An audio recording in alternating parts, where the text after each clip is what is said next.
Hello साथियों, आप सभी को दिल से नमस्कार।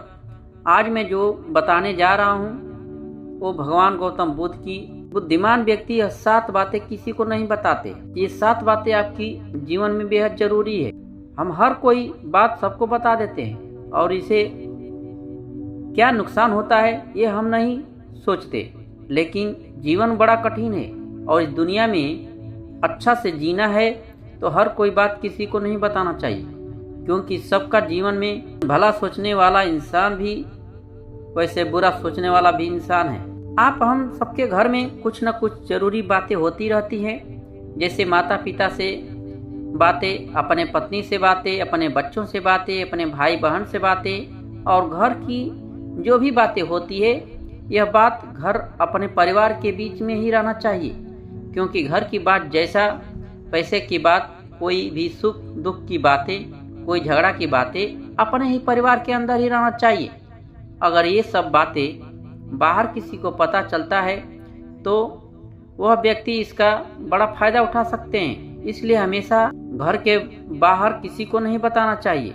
कौन कौन बातें किसी को नहीं बताना चाहिए वह आज मैं इस कहानी में विस्तार से मैं चर्चा करेंगे। एक बात जो लगभग सभी के बचपन से सुनते आ रहे हैं, धीरे बोलो कोई सुन ना ले, यह बात सबके कानों में पड़ी होगी और हमारे मुंह से भी निकले होंगे। लेकिन सोचने वाली बात यह है कि ये सब कब कब हमारे मुंह से निकलते हैं और कब कब हमारे कानों में पड़ता है, क्योंकि ऐसी काम गुप्त राज होते हैं जो हम दूसरों की कानों में पड़ने नहीं देना चाहिए। परिवार में अशांति का कारण हम खुद ही होते हैं। हम इस बात को भले ना देख पाए, पर ये असल सत्य है, क्योंकि जाने अनजाने मूर्खता खुद ही अपनी वो बातें दूसरे की बातें बता देते हैं जो हमें कभी नहीं बताना चाहिए। वही जो जाने अनजाने में हमने किसी दूसरों के सामने बातें होते, वही हमारे दुख की कारण बन जाता है, वही हमारे झगड़ा का कारण बन जाता है और फिर बाद में हमें पछताना होता है कि मुझे ये बात किसी को बताना नहीं चाहिए था। मेरी गलती की वजह से मैंने अनजाने में ये बात सभी को बता दिया। इसलिए आज की जो भगवान बुद्ध की कहानी में आपको सुनाने वाला हूँ, उसे सुनने के बाद आपको 7 ऐसी बातें पता चलेगा जो आपको कभी किसी को नहीं बताना चाहिए। ये 7 बातें जो किसी को नहीं बताना है, क्यों नहीं बताना है, इसके पीछे का तर्क भी आपको पता चलेगा। इन 7 बातों के अलावा अगर आपको लगता है कि कोई बात ऐसी है जो इस कहानी में छूट गई है या नहीं पता, तो कमेंट करके जरूर बताना। तो चलिए शुरू करते हैं आज की कहानी। यह 7 बातें किसी को बताना नहीं चाहिए। एक समय की बात है, एक नगर में पीकू नाम का एक लड़का रहता था। वह लड़का बहुत ही गरीब परिवार से था, कुछ पैसा नहीं था। उसके पास 2 वक्त की दाल रोटी भी बड़ी मुश्किल से उसके नसीब होता था। वह लड़का किसी काम की तलाश में दिन रात खोजे करने के बाद भी उसे कोई काम नहीं मिल रहा था। फिर वह लड़का अपने पत्नी के सामने अपनी सारी परेशानी, सारी समस्या बता दी। उसने अपनी पत्नी को कहा कि मैं जिस जगह भी काम मांगने के लिए जाता हूँ तो हर कोई मुझे ये हमारे यहाँ कोई काम की जगह खाली नहीं है। मैं बहुत काम ढूंढा फिर भी मुझे कोई काम नहीं मिला। मैं काम की तलाश करते करते थक चुका हूँ। मुझे समझ नहीं आ रहा कि मैं तुम लोगों को पेट कैसे पालूं, ये परिवार कैसे चलेगी, अपने बच्चों को कैसे बड़ा करूँगा, और ये चिंता मुझे दिन रात खाए जा रही है। ये सुनकर उसकी पत्नी ने कहा कि तुम एक आदमी के पास सिर्फ एक बार ही काम मांगने के लिए जाते हो और जब वह काम नहीं देता तो तुम 2 बार जाते तक नहीं हो। अगर उनसे काम लेना है तुम्हें हमदर्दी जतानी होगी, तुम्हें उनसे हमदर्दी हासिल करनी होगी, अपनी गरीबी दिखानी होगी ताकि वह लोग तुम्हारी मजबूरी देखकर तुम्हें काम पर रख लें। इसलिए शर्म मत करो और उन्हें अपनी मजबूरी बताओ, अपनी गरीबी बताओ। इसी उपाय से तुम काम पा सकते हो। उसकी पत्नी की बात पीकू की मस्तिष्क में बैठ गई और अगले दिन वह काम मांगने के लिए उसी सेठ के पास जा पहुंचा जहां पर पिछले दिन काम लगने के लिए गया था। लेकिन इस बार उसने हाथ जोड़कर उस सेठ की प्रार्थना की, उससे विनती की कि मैं बहुत गरीब हूँ और मेरा परिवार भूखा है, मेरे 2 छोटे छोटे बच्चे हैं, मुझे काम की बहुत ज़रूरी है। वो जो कुछ भी पैसा देगा वह उससे भी संतुष्ट हो जाएगा, पर कृपा करके मुझे अपने यहाँ काम पे रख लें। उसकी ये हालत देखकर उस सेठ ने उसे अपने पास काम पे रख लिया। वह रोज वहाँ पर काम करने जाने लगा। अंदर ही अंदर बहुत खुश। तो वही काम जो दूसरे लोग कर रहा था उन्हें ज्यादा तनख्वाह मिल रहा था और पिक्कू को कम तनख्वाह मिल रहा था। जब इसकी बारे में सेठ से कहा तो सेठ ने कहा कि देखो भाई, तुम्हें काम की जरूरत थी और मैंने तुम्हें काम दिया। मेरा धन्यवाद करने की वजह तुम मुझसे शिकायत कर रहे हो, ये किसी इंसानियत है? ये सुनकर वहीं पर चुप हो गया। सेठ ने तो उसे मजबूरी के हिसाब से ही उसे काम दिया था और इसलिए वह उसे अपने अनुसार ही वेतन देता था। लेकिन धीरे धीरे ये बात अपने दोस्तों और अपने रिश्तेदारों को भी बताना शुरू कर दी। उसका सेठ कैसा आदमी है, उसे कितना वेतन देता था।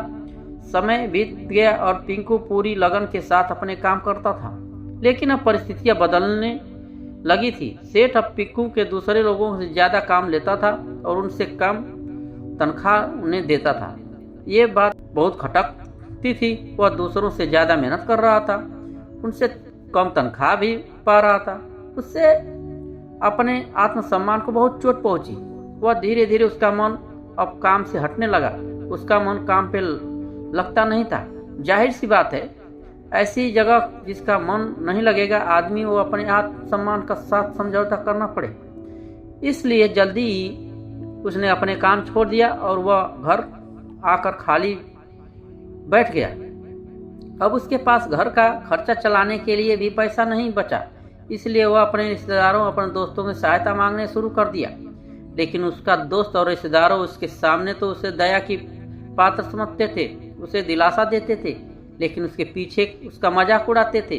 वह कहते थे इतना बेवकूफ है, सेठ इतना काम लिया कि बेचारा को पैसा भी नहीं दिया। अरे हम इसको पैसा दे दें तो कल हमारा भी पैसा वापस कर पाएगा या नहीं कर पाएगा। इसकी हालत देख के कोई भी उसे हेल्प नहीं करता था। इसके पास कुछ भी पैसा कहाँ से लाएगा। और इसकी वजह से पिंकू की हालत दिन ब दिन खराब होती जा रही थी। अब वह दिन रात तनाव में रहने लगा। वहीं दोस्त, वहीं रिश्तेदार जो वही अपने होने का दिखावा करते थे, वह भी उसे दया का पात्र समझता था। उन्हें उसके ऊपर तरास आ रहा था। सब लोग आकर उसे ज्ञान तो बहुत देते थे, लेकिन कोई भी उसे सहायता नहीं करता था। अक्सर ऐसा ही होता है, ज्ञान देने वाले तो बहुत मिल जाते हैं, लेकिन मदद करने वाले, उंगली पकड़कर, हाथ पकड़कर आगे चलने वाले कितने लोग मिल जाता है। एक दिन उसे पता चला कि पड़ोसी के गांव में एक बुद्ध भिक्षु आया है जो बहुत ही ज्ञानी है।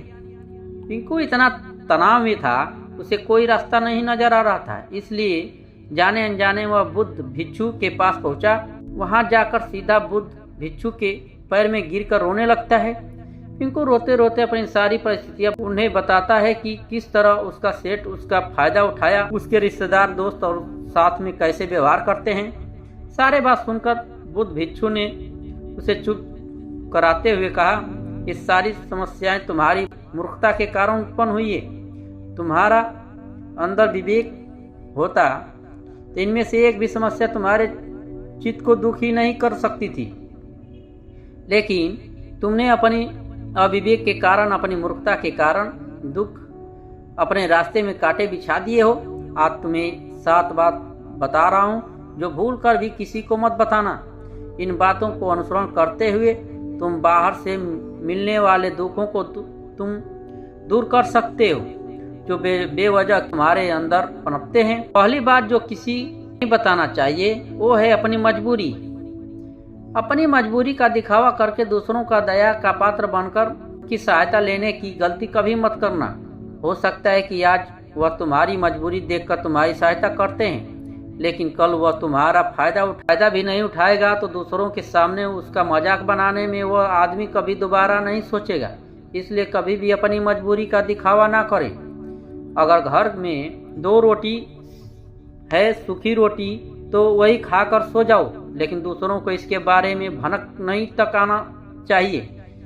जरा आप खुद सोचो, मजबूरी बनने का क्या जरूरी होता है एक इंसान का? या तो वो दूसरों के सहानुभूति करना चाहता है या तो उससे कोई आर्थिक मदद चाहता है। लेकिन दोनों ही परिस्थिति आप देखो तो दूसरा आदमी आपका फायदा उठाने सोचेगा, और अगर वह फायदा नहीं भी उठाएगा तो अपनी नज़र में तो आपको बहुत मूर्खी समझेगा, बेवकूफ़ समझेगा, और दूसरों के सामने आपका मजाक तो जरूर बनाएगा। इसलिए अपनी मजबूरी के बारे में किसी को मत बताना।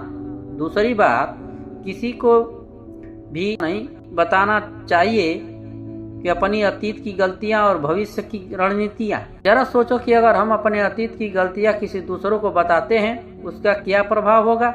वो गलतियां ठीक तो नहीं की जा सकती, जाहिर है, तो उन्हें बताने का क्या जरूरी है? आप खुद अपनी गलतियां दूसरे के सामने बता रहे हो। इससे एक आदमी की नज़र में एक चरित्र गठित हो जाएगा और वह भविष्य में आपको हमेशा उसी नज़रों से देखेगा। इसलिए किसी भी आदमी की नज़र में अपने चरित्र गठित मत होने दें। जरा सोचो कि आप व्यर्थ में ही अपनी भविष्य की रणनीति दूसरों के सामने बता रहे हो। जो लोग आपके काम का हिस्सा नहीं है, उनके सामने अपनी भविष्य की रणनीति के बारे में ढिढोरा पीटने की क्या फायदा? वो लोग आपकी सहायता तो नहीं करेंगे, लेकिन आपकी भविष्य की रणनीति में बाधा जरूर बन सकते हैं। आप खुद अपने विवेक का इस्तेमाल करिए और सोचिए कि आपके साथ ऐसा हुआ। अपने भविष्य की रणनीति किसको बताया हो, वह रणनीति कभी भी कामयाबी नहीं हुई हो, जरूर हुआ होगा। जरा गौर से सोचिए, याद आएगा। तीसरी बात जो किसी को भी नहीं बताना चाहिए वो है घर की बातें। जो भी हमारे घर की आपस में बातचीत होती है, हमारे माता पिता, हमारी पत्नी के साथ, हमारे बच्चों, हमारे भाई बहन की बात, वह बातें परिवार की ही तक सीमित रहना चाहिए। अगर आप ये बातें दुनिया के सामने ढिढोरा पीटोगे तो तुम दूसरों का आपके घर में घुसने के एक मौका मिल जाता है, और वह इसका फायदा उठाने से कभी भी वह आपके परिवार के सदस्य को आपसे दूर लेकर जाने की कोशिश करेगा। अक्सर ऐसा होता है, वह समाज देखते ही हम अपने घर की झगड़े को कम करने के लिए उन झगड़ों के आपने पड़ोसी और दूसरों के रिश्तेदारों को बता देते हैं। लेकिन इससे आपको सहायता नहीं मिलती होगी, बल्कि आपके घर की लड़ाई या झगड़ा और ज्यादा बढ़ गई होगी।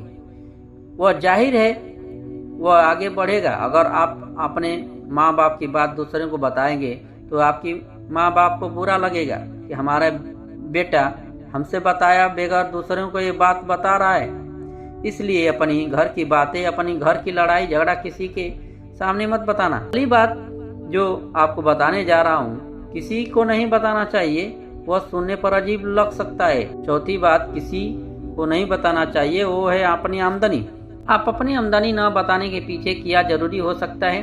जरा सोचिए, आप अपनी आमदनी अपने दोस्तों को बता देते हैं। जब आपको दोस्तों को ज़रूरत पड़ेगी तो सिर्फ आपको ही याद करेंगे, क्योंकि उनको पता है कि आपकी आमदनी ज़्यादा अच्छी है तो आपकी उनकी मदद कर सकते हैं। इसलिए ज़्यादा लोग आपसे सहायता मांगेंगे, और जब आप उनकी सहायता नहीं करोगे तो सोचेंगे कि यह सहायता नहीं कर रहा है।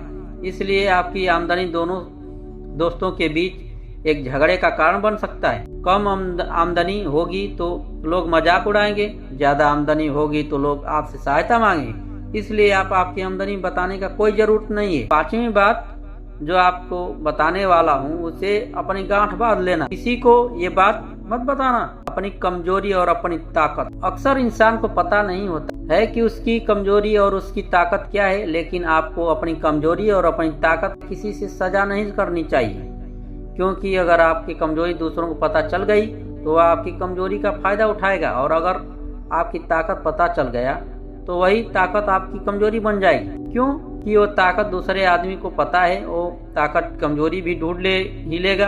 अपनी कमजोरी, अपनी ताकत अपनी पत्नी या अपने पति को भी नहीं बताना चाहिए, क्योंकि इसके बाद आपको घर में हमेशा दबकर रहना पड़ेगा।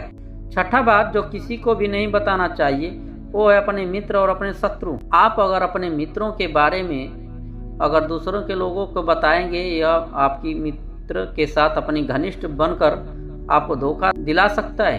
आपकी गहरा मित्र को आपको दूर करवाने का प्रयास कर सकता है। अक्सर आदमी ऐसा नहीं करता है, लेकिन आपकी दुश्मन ऐसा ही कोशिश कर सकते हैं। और दूसरी तरफ आपके शत्रु भी किसी को नहीं पता लगना चाहिए कि आज जो आपकी मित्र है कल वह आपका दुश्मन हो जाएगा और आपके दुश्मन के साथ ही मिलकर आपको परास्त कर सकता है, आपको धोखा दे सकता है। इसलिए अपने अच्छे दोस्त को भी अपने दुश्मन के बारे में कभी मत बताना। सातवां और आखिरी बातें जो बताने जा रहा हूँ, जो किसी को भी नहीं बताना चाहिए, वो है दान करना। आप जो दान करते हो, दान के बारे में किसी को नहीं बताना चाहिए। दान का करना व्यर्थ हो जाता है, बेकार हो जाता है। जब आप किसी का दान ढिढोरा पीटते हो तब आप ये जताना चाह रहे हैं कि कितना बड़ा दानी पुरुष हो, और ये आपके अंदर एक अहंकार निर्मित तो करेगा। इसलिए दान गुप्त रूप से किया जाना चाहिए, अच्छा होता है, इतना ही फलदायी होता है। जब आपका बायां हाथ दान कर रहा हो तो दायां हाथ को भी पता नहीं चलना चाहिए। इस 7 बातें जो बुद्ध ने पिंकू को बताई, से सारे सिद्धांत छुपे हुए हैं। इन बातों का अनुसरण करते हुए आप अपने घर में सुख शांति बना सकते हैं और घर की झगड़े हमेशा के लिए दूर कर सकते हैं। आप इस बातों के बारे में अपने विवेक सोचेंगे तो आपको मालूम सच में पड़ेगा, हर कोई बात किसी को नहीं बताना चाहिए। साथियों, यदि यह कहानी अच्छा लगा हो और पसंद आया तो फिर लाइक और सब्सक्राइब जरूर करें और अपने दोस्तों के साथ शेयर करें। जय हिंद, वंदे मातरम।